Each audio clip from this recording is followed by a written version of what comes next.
Tonight, the urgent battle against an out-of-control wildfire tearing across Nevada. Tens of thousands forced to flee their homes.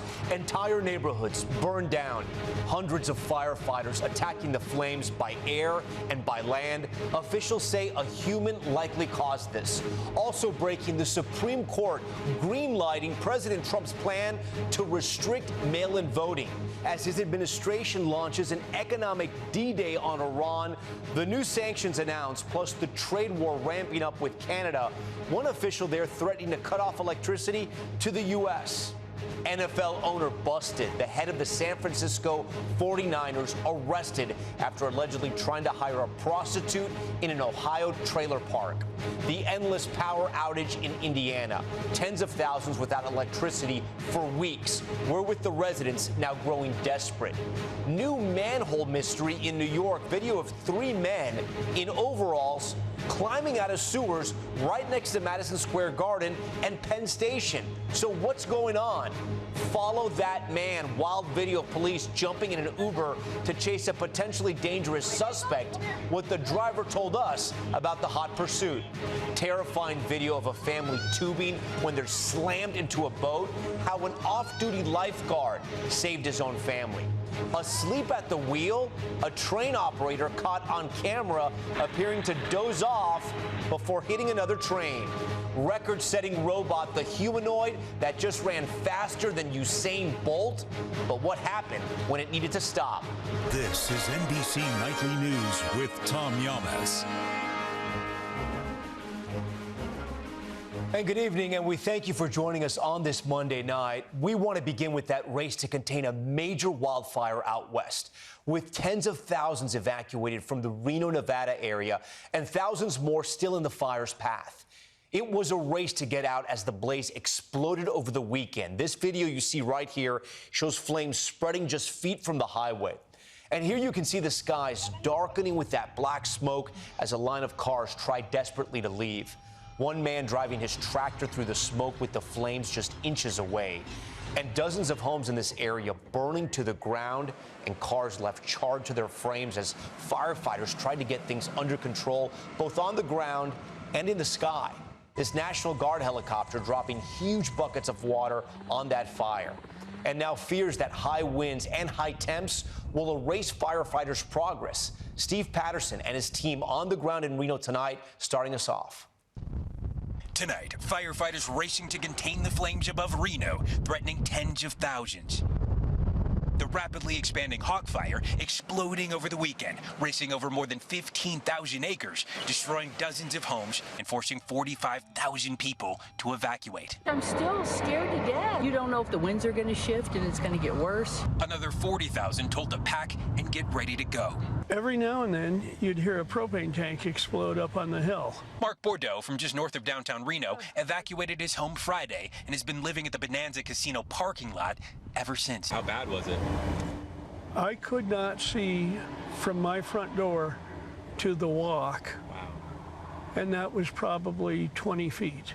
Wow. And leaving, it was bumper to bumper, and it was just total chaos. The Hawk Fire, now known to be a human-caused fire, is being fought by 900 fire personnel attacking from the ground and from the air. The Nevada National Guard assisting with Chinook and Black Hawk helicopters. How dangerous is it? Extremely dangerous. It is a dry season, and with that cheatgrass, that fire fuels, they ignite, they go quickly, and when you add that breeze, now you have an extremely fast-moving fire. The sheriff telling us 7 people injured so far, including 3 first responders, from fires so hot it's melted paint right off of cars. Oh, feel that heat. Oh my gosh. Heavy smoke blanketing neighborhoods around Reno, where the temperature today surged past 90 degrees, with hot and dry conditions expected to continue for days. Those conditions, along with increased winds, creating a new risk for the fire to spread even further over the next 48 hours. And Steve joins us just outside the evacuation zone there in Reno. And Steve, officials say this fire was human-caused, but at this point they're saying it's unclear if it was intentional? Tom, the sheriff here tells me it is simply a matter that is under investigation. Meanwhile, we just learned from a briefing, containment has jumped up to 27%. Firefighters are making progress here, but the winds are kicking up again, and the danger far from over. Tom. Good to hear about that little bit of progress, though. Steve, we thank you. We are also following multiple breaking news stories out of Washington tonight. The Supreme Court weighing in on President Trump's plan to restrict mail-in voting, and economic wars ramping up on two fronts. Garrett Haake is at the White House tonight. And Garrett, the mail-in ballot win for the president could be short-lived? That's right, Tom. There are more legal challenges sure to come here, but tonight a divided court is allowing the administration to order the Postal Service to only deliver mail-in ballots to those on federal lists of eligible voters, all as the White House ramps up its economic pressure on Iran. Tonight, as the war with Iran approaches the 6-month mark, the Trump administration rolling out a new pressure campaign designed to force the Iranian regime back to the negotiating table, launching what the president has called an economic D-Day for Iran, slapping sanctions on 60 foreign entities and threatening to cut off Iran's trading partners from the global financial system unless they stop doing business with Iran. The actions of Treasury and other agencies will tighten the noose and block every potential source of revenue that funds the IRGC and the evil Iranian regime. Before the war, as much as 90% of Iran's oil was sold to China. Treasury Secretary Scott Bessent was asked if the U.S. would risk sanctioning Chinese banks. We want to make clear here today that no one is above the reach of U.S. sanctions. But Bessent offered no timeline for action on China. That effort to wind down one war comes as the White House is ramping up a new trade war with Canada. The president levying new 50% tariffs on roughly 5% of Canadian exports Saturday, with trade talks scrapped. Products now set to cost Americans more include ice skates, refrigerators, auto parts, even plywood. We need to send a message loud and clear to the Prime Minister of Canada. Stop taking advantage of America. It's over. We expect fairness in our trade policy. But this auto body shop in Colorado concerned with spiking costs. Can't just, put that on a customer's car and say, hey, this is $300 more because of tariff pricing. And now one official in Canada threatening to cut off electricity exports to the U.S., saying President Trump, quote, better have a pack of batteries. Garrett Haake, NBC News, the White House. Now to those big questions for the NFL tonight. How will the league respond following that headline today that the owner of the San Francisco 49ers was arrested in a prostitution sting? Here's Maggie Vespa. Tonight, just before the NFL season kicks off, a stunning turn of events off the field for the San Francisco 49ers. That's 49ers principal owner Jed York pleading no contest to a charge of disorderly conduct in Ohio. The married father of two, who court records show filed for divorce earlier this year, originally arrested on one count of engaging in prostitution. Prosecutors amending the charges, according to court documents. The documents state York responded to an undercover ad placed on a known prostitution website by a local human trafficking task force, arranging to meet a woman at this East Palestine, Ohio trailer park Sunday and pay her $140 in exchange for sex. York also pleading no contest to possessing criminal tools, referring to his cell phone, which investigators say he used to arrange the meeting. As part of his plea, York was sentenced to 1 day in jail, given credit for time served, and ordered to pay more than $1,100 in fines. No response from York's attorney. Now focus turns to how the NFL might respond. The league only saying they're aware of the matter, which will be reviewed under the personal conduct policy. The 49ers, noting the matter's been resolved, declining to comment. York's from Ohio. His grandfather bought the 49ers nearly 40 years ago, the franchise hosting the Super Bowl earlier this year. What really matters is the lasting impact that you create, the hope that you create.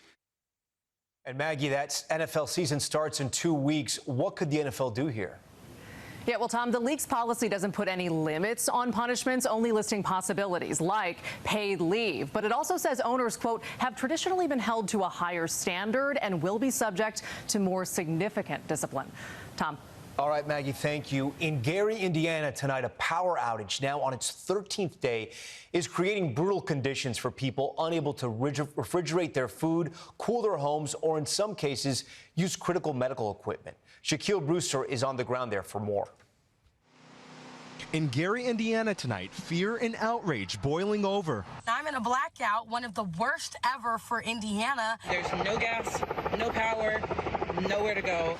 as thousands are still in the dark nearly 2 weeks after devastating storms and tornadoes tore through Indiana. This is day 13. Day 13 without power. It certainly is. 73-year-old Joetta Walker has lived in Gary her entire life. I feel hurt because I feel like they could do better than this. She's lost more than $700 worth of food and has been relying on drop-offs from family. Most concerning, she can't use her breathing machine. What has been the impact of you not being able to use this? It's making it very difficult for me to rest at night because the whole thing is you don't get enough oxygen. Indiana Governor Mike Braun today demanding an investigation into local utility company NIPSCO, raising questions about its preparation for and response to the severe weather. NIPSCO telling NBC News crews are working 24 hours a day to repair and rebuild infrastructure damaged by this historic storm. This is the kind of work that's been taking place here in Gary the past couple of weeks. Crews having to reinstall and repair lines through what you see are incredibly tough conditions. Gary's mayor, Eddie Melton, says the ongoing crisis in his predominantly black city is unacceptable. Is race a factor here? I think race could be a factor in terms of black communities, brown communities are often overlooked in tragic situations. As of this afternoon, nearly 10,000 NIPSCO customers in Northwest Indiana are still without power. The lights just turning back on for Cheney Weber and her 2 granddaughters. I feel like we still came last, so I feel like we at the bottom before everybody else. Shaquille Brewster, NBC News. And we have a major development in the manhunt for that woman wanted in the death of her police officer husband in Worcester, Massachusetts. Police say they found a body they believe is Karen Solomon's in a wooded area. Police sharing they believe the couple's death were a murder-suicide. Her husband, Kurt, was found shot to death in their home last week. In New York City, a mystery is unfolding underground. People once again caught climbing out of manholes, this time next to major landmarks. Sam Brock has more. Tonight, a mystery under the streets of New York, only intensifying after these 3 men were captured on video climbing out of the New York City sewer system just after 4 o'clock in the morning, according to NYPD. Wearing overalls and using what appears to be headlamps. This is the manhole cover just feet away from the busiest transit hub in the Western Hemisphere, Penn Station underneath Madison Square Garden, where some 600,000 people pass through every single day. Darren Porcher is a former lieutenant for the city's police department. Are you concerned by the images that you're seeing? I'm very concerned. This is reactive and it's not proactive. I highly encourage a proactive mechanism inside of the sewer system that would detect as soon as an individual is there. Law enforcement saying the NYPD is aware of the incident. There are no arrests, and the investigation is ongoing, with the city's Department of Environmental Protection adding that they've inspected the sewers at the location and our infrastructure is safe. This latest sewer incursion comes on the heels of a similar scene in Queens, New York a couple months ago, as well as multiple instances in Brooklyn with early morning divers pouring out from underground. As this investigation unfolds, the city is warning any would-be scavengers that entering the sewer system is both illegal and extremely dangerous. Sam Brock, NBC News, New York. When we return in 60 seconds, the terrifying accident during a Caribbean trip and the lifeguard on vacation who leapt into duty to save his own family. Plus, the video of police hopping into an Uber and making him pursue a potentially dangerous suspect. And the train crash caught on camera, was that driver asleep at the wheel? Welcome back. Almost every great police chase in Hollywood starts the same way. Police commandeer a car and tell the driver, follow that man. Well, it sometimes happens in real life, too. An Uber driver has the video to prove it, and he's sharing it with our Priscilla Thompson. This was the moment unsuspecting Uber driver Anthony Baines was suddenly called to duty. Pick her up, pick her up. Baines was sitting at a stop sign earlier this month, his dash cam rolling as a shirtless man raced by with 2 Houston police officers in hot pursuit. One officer breaking from the chase, heading in his direction. Hey, give me a ride over there, please. Jumping into the Uber and telling Baines to hit the gas. Go, go, go, go, go. At one point, stopping to pick up another officer. De Leon, get in! De Leon! What was going through your mind? Honestly, once again, it felt like an action movie. Like, they're getting away! Stop, stop! We need your car, all right? So I literally visualized me being that driver in that moment and just kind of was running on adrenaline. The impromptu police Uber lasted several minutes, Bain says. Which way did he go? Over here. Go that way. Houston police tell our affiliate KPRC officers were trying to detain a man accused of threatening to shoot a woman and her children, and that the suspect ultimately got away. They declined to say if the officers' actions violate department policy. Is it concerning?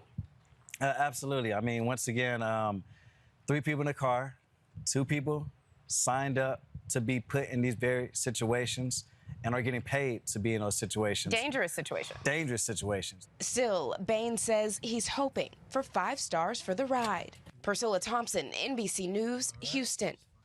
Tonight, we also have some startling video of a family tubing in the Caribbean, slamming into another boat, and the off-duty lifeguard who saved his own family when he jumped in. Dana Griffin has this one. Tonight, a lifeguard's heroic actions to save his own family. Watch those 2 rafts being towed by a speedboat in Aruba. Its engine revs while making a wide turn. Then one raft slams into a catamaran. Oh, my God! It whipped my other family members straight directly into the boat.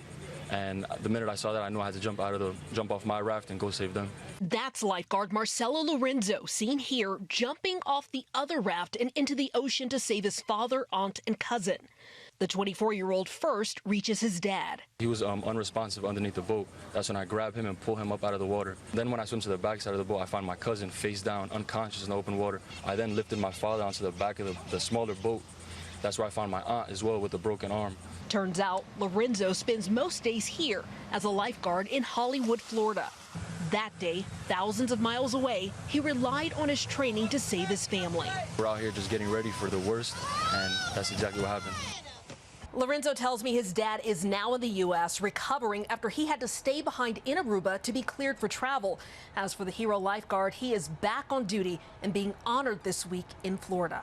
Tom? And those lifeguard instincts kicked in. Okay, Dana, thank you for that. When we return, the record run for this robot, running faster than any human has ever before, and you won't believe how it stops. That's next. Back now with some scary moments out of San Francisco. Watch as this train operator appears to nod off at the wheel. He's jolted seconds later when he rear-ends another train, shattering the windshield's glass. Transit officials are citing fatigue as the cause of the crash. 2 passengers on board were not injured. That driver has been suspended. In the south of France, in the town of Pomas, no one was sleeping because of this, la tornade. That's tornado in French. You're welcome. Tornadoes of this size and strength are very rare in this part of Europe. And from the robots are taking over files, check out this humanoid named Lightning, turning in the fastest 100-meter dash in history, beating Usain Bolt's world record. But instead of posing like Bolt, he just smashes right into the wall. This happened at the World Robot Games, but not all of them found eternal glory like this weightlifting robot. Pretty good form at first, but definitely not Arnold Schwarzenegger. It drops the barbell and then trips right over the weights. Pretty sad. That's Nightly News for this Monday. I'm Tom Yamas. We thank you so much for watching. Tonight and always, we're here for you. Good night. We thank you for watching. And remember, stay updated on breaking news and top stories on the NBC News app or watch live on our YouTube channel.